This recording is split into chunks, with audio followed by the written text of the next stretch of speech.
Ogura didiskualifikasi dari GP Argentina karena pelanggaran ECU, Trackhouse dalam sorotan.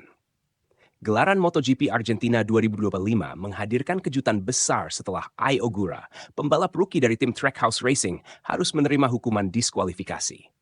Hasil finish di posisi ke-8 yang diraihnya dengan susah payah di sirkuit Termas de Rio Hondo dibatalkan akibat pelanggaran teknis yang melibatkan perangkat lunak ECU yang tidak sesuai dengan regulasi MotoGP.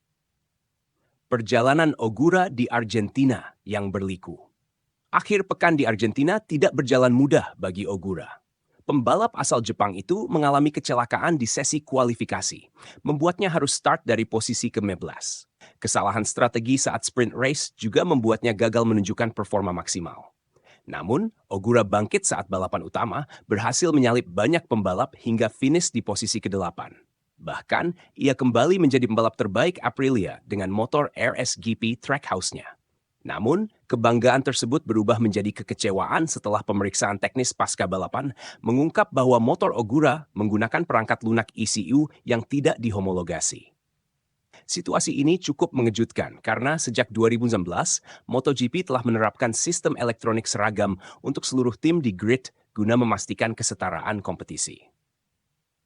Fenomena pelanggaran teknis yang tidak biasa. Kasus Ogura bukanlah satu-satunya insiden teknis yang terjadi pada musim 2025. Sebelumnya, pada Grand Prix Thailand, Alex Rins dari Yamaha juga mengalami masalah serupa ketika catatan waktunya di sesi latihan hari Jumat dihapus.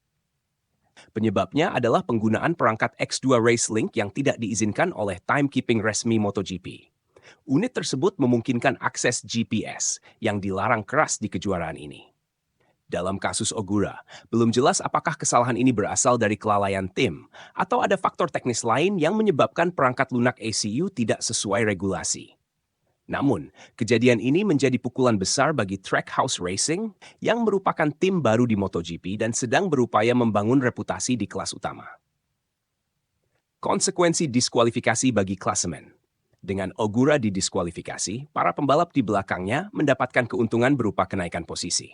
Pedro Acosta dari KTM kini resmi finish di posisi ke-8, sementara Joan Mir dari Honda naik ke urutan ke-9. Luca Marini pun masuk ke dalam 10 besar, melengkapi dominasi Honda yang kini memiliki 3 pembalap di posisi 10 besar setelah Johan Zarco finish ke-6. Selain itu, Raul Fernandez, rekan setim Ogura di Trackhouse, juga mendapatkan keuntungan kecil. Setelah melewati balapan yang sulit dan hanya finish ke-19 akibat penalti long lap dari insiden dengan Enea Bastianini, Fernandez kini naik ke posisi 15 dan meraih poin terakhir. Trackhouse bisa ajukan banding.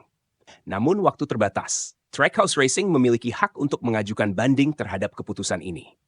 Namun, berdasarkan regulasi MotoGP, banding harus dilakukan dalam waktu maksimal 60 menit setelah pemberitahuan resmi diberikan.